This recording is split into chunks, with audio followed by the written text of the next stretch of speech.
On the morning of June 5, 1967, this was Israel. 20,700 square kilometers. At its narrowest point, the country was 15 kilometers wide. You could drive across it in the time it takes to watch this video. 6 days later, it looked like this. 88,000 square kilometers. 4 times bigger. Not 4%, 4 times. And most of it was decided before breakfast was over. The first bombs fell at 7:45 in the morning on day 1. Within about 3 hours, the Egyptian Air Force, the largest in the Arab world, had effectively stopped existing. The ground war hadn't even started yet. And here's the part that doesn't make sense. Israel didn't win because it was stronger. It wasn't. It was surrounded on 3 sides by a coalition that had more soldiers, more tanks, and more aircraft. Egypt alone had pushed roughly 100,000 men into the Sinai. Syria held the high ground and could shell Israeli farms in the valley below, whenever it felt like it. Jordan sat on a border that ran straight through Jerusalem. Iraq was sending troops. The radio broadcasts out of Cairo were not subtle about what was coming. In late May, Israeli authorities were quietly consecrating land for cemeteries and stockpiling body bags. That is the mood we are starting from. Not confidence, preparation for a national funeral. So how do you get from that to 4 times the territory in 144 hours? The answer isn't a miracle, and it isn't a single clever trick. It's a chain. A false intelligence report from Moscow. A leader who couldn't back down without losing his throne. 3 hours of radio silence over the Mediterranean. A lie told over a military radio that dragged an entire second country into a war it had already lost. And a dead spy whose fingerprints may or may not be on the last mountain. I'm going to walk you through the whole chain, the before, the process, and the after. And at the end, I'm going to show you something uncomfortable. Almost every place that appears in today's headlines about the Middle East is a line that was drawn during those 6 days. Let's start with what before actually looked like. To understand why 1967 happened, you have to look at the shape of the country, not the politics. The borders Israel lived inside were not borders anybody designed. They were armistice lines, the places where the fighting had stopped in 1949, and nobody had agreed on anything since. That produced a country with a waist so thin that a competent tank column could cut it in 2 before lunch. Jerusalem was split down the middle by barbed wire and concrete. The Syrians sat on the Golan Escarpment, 500 meters above the Israeli farming communities in the Hula Valley, and periodically shelled them. None of the neighboring states recognized Israel existed. There was no peace treaty with anyone. There was a ceasefire, and there was 19 years of everyone waiting to see who moved first. But here's the thing that most retellings skip. In the spring of 1967, the man everyone assumed wanted this war was actually in a very bad position to fight one. Gamal Abdel Nasser was the most famous man in the Arab world. He'd nationalized the Suez Canal in 1956 and survived a British, French, and Israeli invasion. Politically, that made him a giant. He was the face of pan-Arabism, the idea that the Arab states should function as one bloc, with Cairo at the center of it. The problem was that by 1967, the giant was struggling. Egypt's economy was in poor shape, and Nasser had gotten his armies stuck in Yemen, propping up a Republican government in a civil war that had been grinding on since 1962. At its peak, that war swallowed tens of thousands of Egyptian troops, a huge portion of his best units sitting in the mountains of a foreign country, achieving nothing. His rivals noticed. Syria's radicalized Ba'athist government and Jordan's King Hussein, who agreed on almost nothing else, both mocked Nasser publicly for the same thing. The great defender of the Arabs was hiding behind a United Nations peacekeeping force. Because that's what was on Egypt's border with Israel, UNEF.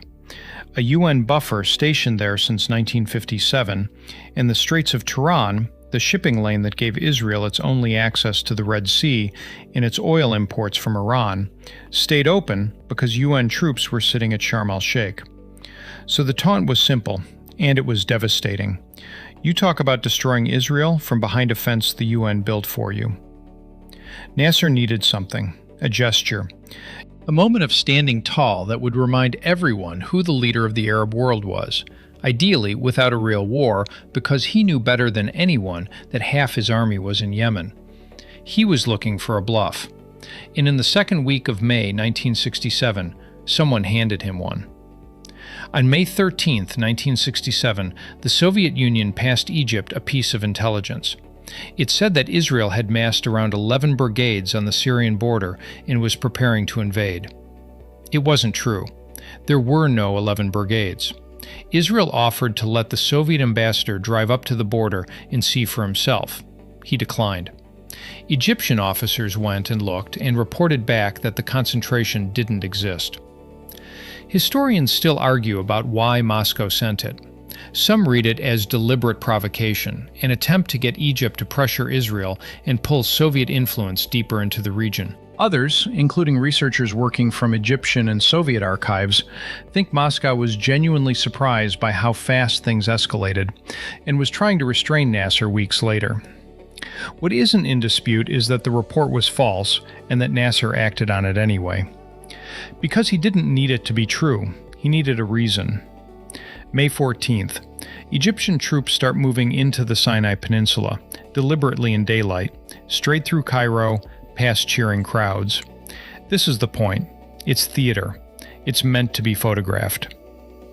May 16th, Egypt formally asks the UN peacekeeping force to withdraw from its positions.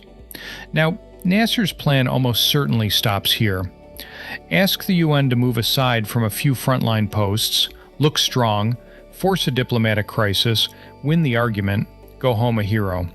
Bluff executed. Except UN Secretary-General U Thant didn't play along with a partial withdrawal. His position was, essentially, the force is there with your consent, and if you withdraw consent, it leaves entirely.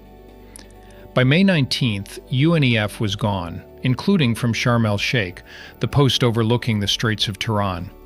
And suddenly, Nasser was standing where he'd never intended to stand. The fence was gone, all of it. And the entire Arab world was watching to see what the great man would do with the opening he'd just created. On May 22nd and 23rd, he announced that the Straits of Tiran were closed to Israeli shipping. Israel had said, publicly and repeatedly, for 11 years, that closing that waterway was a cause for war. It wasn't a hint, it was a stated red line. Nasser closed it anyway, and then, 3 days later, said out loud that if war came, the objective would be the destruction of Israel. Then the coalition assembled, and fast.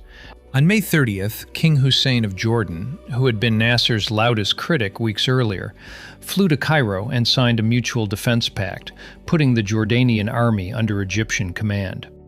Iraq joined days later and began moving forces west. Syria was already in. Look at the map now. Egypt to the southwest with 100,000 men in the Sinai. Jordan to the east, in Jerusalem on the West Bank. Syria to the northeast, on the heights. Iraqi units coming in behind Jordan. Israel's shipping lane closed, its economy squeezed, its reserves called up. And calling up reserves in a country that small means the economy simply stops, because the reserves are the workforce. Israel could not stay mobilized for more than a few weeks without collapsing on its own. The Israelis have a word for those 3 weeks, hahamtana, the waiting. It was, by every account, the darkest period the country had experienced. Prime Minister Levi Eshkol went on national radio to steady the nation and, reading a hand-corrected script live, stumbled badly over a passage. To a population already terrified, the stammers sounded like a government that had lost its nerve. Public pressure forced a reshuffle. On June 1st, Moshe Dayan, the famous general with the eye patch, was brought in as defense minister. There was one more thing happening in those 3 weeks, and it mattered enormously. Israel had gone looking for someone to enforce the freedom of navigation the Western powers had guaranteed back in 1957. Foreign Minister Abba Eban flew to Paris, London, and Washington. Paris, until then Israel's main arms supplier, imposed an embargo. Washington floated the idea of assembling an international naval convoy to break the blockade, and then discovered that almost nobody wanted to sign up for it. President Johnson had a war in Vietnam and no appetite for a second one. So the message Israel came home with was not, "We will handle this." It was closer to, "We advise you not to act alone, and we cannot promise anyone will act for you." That is the actual decision point, not a burst of confidence, the opposite. A cabinet concluding that no one was coming, that the country could not stay mobilized much longer without going bankrupt, and that if a war was going to happen, the only asset Israel had left was choosing the hour. And then Dayan did something interesting. He went in front of the cameras and sounded reluctant. He talked about giving diplomacy more time. He said it was too late to react immediately and too early to draw conclusions. Meanwhile, Israeli soldiers were photographed on leave, at the beach, in swimming trunks, over the weekend. Egyptian intelligence saw those pictures. The message they carried was, "Nothing is going to happen this week." It was a lie. The plan had been finalized. And it was going to be executed in less than 72 hours. Here's the thing about the Israeli plan. It wasn't clever in the sense of being complicated. It was clever in the sense of being completely, insanely committed to one idea. The idea? Destroy the enemy air forces on the ground in the first hour before a single tank battle is fought. The Israeli Air Force had somewhere around 200 operational combat jets. For the opening strike, it launched all but 12 of them. Sit with that number. 12 aircraft held back to defend the entire national airspace. If the strike failed, if Egyptian radar caught the formations early, if the Egyptian fighters got airborne, Israel would have had almost nothing in the air over its own cities, and the war would have ended in days. In the other direction, the strike went in at 7:45 in the morning, and every element of it was designed against a specific human habit. They flew out west over the Mediterranean, away from Egypt, then turned south, coming in from the sea, from the wrong direction, at an altitude low enough to stay under radar coverage. They flew in total radio silence. Not reduced chatter, silence. Pilots who developed mechanical problems were expected to turn back without saying a word. And the timing was deliberate. Not dawn, everyone expects dawn. Israeli planners assessed that by 7:45, the Egyptian dawn patrols had landed, the senior commanders were commuting to their offices, and the airfields were at their least alert. The aircraft would be parked, fueled in neat rows. The first wave hit 11 airfields, with about 100 sorties. Then the aircraft flew home, were refueled and rearmed. In a turnaround time the Israelis had drilled down to a matter of minutes and went back. Second wave at 9:30. Third wave around midday. The Egyptian Air Force was being killed on the ground while its pilots were still trying to work out what was happening. By the end of that day, Israel had destroyed 338 Egyptian aircraft. Israel lost 19 planes in the operation. And here's where the war multiplies. Because of a lie. Egypt's high command had a problem.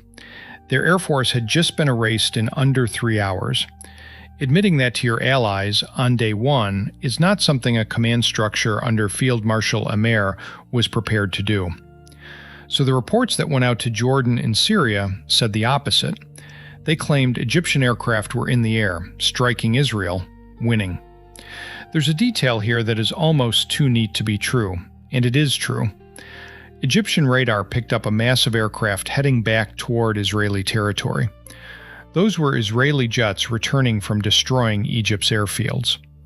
It was reported up the chain as evidence of an Egyptian counterstrike in progress. King Hussein was in Amman with his army under Egyptian command.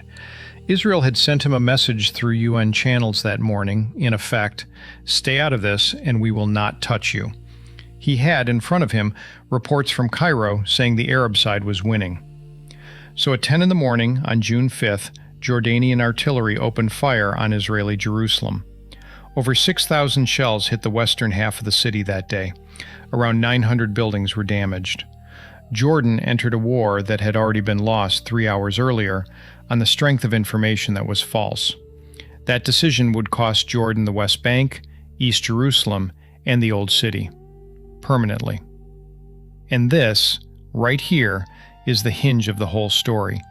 Not just that Israel struck first, but that the other side's own reporting locked it into every subsequent mistake. Every command decision made in Cairo, Amman, and Damascus over the next 5 days was made by people working from a picture of the war that did not exist. With the sky empty, the ground war became something close to a demolition. The Egyptian army in the Sinai was not a weak force. It had strong, properly engineered defensive positions built with Soviet doctrine, deep trench systems, minefields, dug-in artillery, positioned to hold the obvious approach roads. Frontally, they would have caused enormous casualties, so Israeli columns went around them. They pushed armored units through sand that Egyptian planners had assessed as impassable to tanks, and appeared behind fortified lines that were still facing the wrong way. At Abu Agila, Israeli forces combined a frontal infantry assault at night with paratroopers landed by helicopter behind the position, directly onto the Egyptian artillery. Then came the decision that turned a defeat into a catastrophe. On the second day, Field Marshal Amr, the man responsible for the false victory reports, ordered a general withdrawal from the Sinai. Not a fighting retreat, not a phased pullback to the canal. A general order to fall back, issued to units that in many cases were still holding intact positions and had not yet been attacked. Command structure disintegrated. Formations that could have fought a delaying action left their positions and headed west toward the canal, into open desert, with no air cover, while Israeli aircraft, now completely unopposed, worked the mountain passes at Mitla and Gidi, where the retreating columns had to funnel through. Israeli armor got to the passes ahead of them and blocked them. Thousands of Egyptian soldiers ended up walking out of the Sinai on foot. It was one of the most complete collapses of a modern army in the field in the 20th century. And the decisive input wasn't Israeli firepower. It was an order. While that was happening, the fighting in Jerusalem was going the other way. Slow, close, and expensive. Israel had no intention of taking the Old City when the day started. Jordan shelling changed that. Israeli paratroopers fought house to house through Jordanian positions on Ammunition Hill in some of the hardest close combat of the war. On the morning of June 7th, Israeli forces entered the Old City through the Lion's Gate, and the commander's radio message, "The Temple Mount is in our hands," became one of the most quoted sentences in the country's history. Within another day, Jordanian forces were pushed out of the entire West Bank, and it's worth pausing on the price of that because Jerusalem is where the lightning war framing breaks down. Israeli paratroopers took heavy losses on Ammunition Hill in a few hours of trench fighting at grenade range. The Jordanian army was, by common assessment on both sides, the best trained Arab force in the field, and it fought well. It was simply fighting without an air force, on a front its own high command had misread from the first hour, in a war it should never have been in. Which leaves the last front, and the hardest one. The Golan Heights is not a battlefield you would ever choose. It's a basalt plateau that rises steeply above the Israeli valley below, and the Syrians had spent 19 years fortifying it. Bunkers, minefields, artillery and concrete, layered defensive lines. Israel's own military leadership was split on whether to attack it at all. Dayan initially opposed it. The assault was authorized late, on June 9th, and it went in the hardest way available. Armor and infantry climbing the escarpment under fire. Now, here is where I have to be careful with you, because there's a story attached to this battle that you have almost certainly heard. Eli Cohen was an Israeli agent who lived in Damascus from 1962 to 1965 under the identity of a wealthy Syrian businessman. He got himself close to the top of the Syrian political and military establishment. He was arrested in January 1965 and publicly hanged in Damascus in May of that year, more than 2 years before the Six-Day War. The story that gets told is this. On a tour of the Golan fortifications, Cohen expressed sympathy for the Syrian soldiers baking in the sun and suggested planting eucalyptus trees at each position for shade. The Syrians did it, and 2 years later, Israeli pilots and gunners simply aimed for the trees. It's a beautiful story. It's in books, documentaries, and half the videos on this platform. It is also, as far as the historical record goes, unconfirmed. It surfaces as an anecdote without a solid documentary chain behind it, and military historians have pushed back on it for a practical reason. By 1967, the Golan positions had been photographed extensively from the air and observed from the ground for years. Israel did not need trees to find them. What Cohen actually delivered is better documented and, honestly, more impressive. He passed photographs and sketches of Syrian frontier positions. He obtained information indicating the Syrian defense was built in 3 successive lines rather than the single line Israeli planners had assumed, a detail that changes how you plan an assault at the most fundamental level. And earlier, he passed intelligence on the Syrian project to divert the headwaters of the Jordan River, which Israel then attacked. So, no, probably not the trees. Yes, absolutely, the man's work sat underneath the plan that took the heights. By the evening of June 10th, the Golan was under Israeli control, and every party had accepted a ceasefire. 6 days. It was over. Let's close the loop we opened at the start. Before, 20,770 square kilometers. After, roughly 88,000. The Sinai Peninsula, around 60,000 square kilometers, more than the country had held in total. The West Bank and East Jerusalem, around 5,800. The Gaza Strip, 360. The Golan Heights, around 1,200. 4 times the land, in 144 hours. The cost is worth stating plainly because 4 times bigger is a headline, not a war. Israeli dead, somewhere between roughly 770 and 980. Arab dead, more than 15,000, with the great majority of them Egyptian. Men who in many cases died retreating on foot through open desert because of an order from a headquarters that had already lost track of its own war. And between 280,000 and 325,000 Palestinians left or were driven from the West Bank, many of them for the second time in their lives, having already been displaced in 1948. That's the after. But it's not the ending, because the ending is that nothing ended. In September 1967, 8 Arab states met in Khartoum, and on the 1st of the month issued the resolution that defined the next 6 years. No peace with Israel, no recognition of Israel, no negotiations with Israel. Israel had won a total military victory and gained nothing it could trade. It now held land it had no plan for, populated by people who had not agreed to be governed by it, with no counterpart willing to sit at a table. The UN passed Resolution 242 in November, built on the formula Land for Peace. Both sides read it differently, and have gone on reading it differently for nearly 60 years. And here's the mostly uncomfortable part. Look at any news broadcast about the Middle East from the last 20 years and count how many of the place names were set by those 6 days. Gaza, the West Bank, East Jerusalem, the Golan Heights, settlements, the 1967 lines that every peace framework since has used as its starting reference. Those aren't ancient borders. They're the position where the shooting stopped on the evening of June 10, 1967. The Sinai is the exception, and it's an instructive one. Egypt got all of it back in 1979 in exchange for a peace treaty that has held ever since. It's the one piece of that map where land for peace actually got tested, and it worked. So what do you actually take away from this? Not that a small force can beat a big one. That's the boring version. The real lesson running through all 6 days is about information. A false Soviet report that started it. A bluff that a leader couldn't walk back once the audience was watching. A deception of soldiers on a beach. 3 hours of radio silence.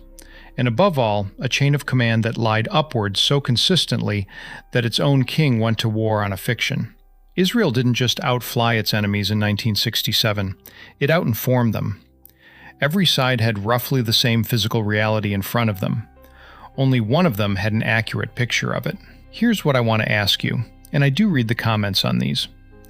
If Nasser had been given accurate intelligence on May 13th, no 11 brigades, no invasion coming, does any of the rest of this happen? Was this a war two sides wanted and found an excuse for, or a war that a bad piece of paper walked everyone into? Tell me where you land.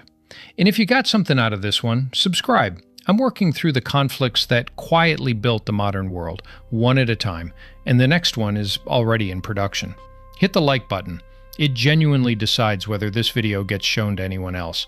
And I'll see you in the next one.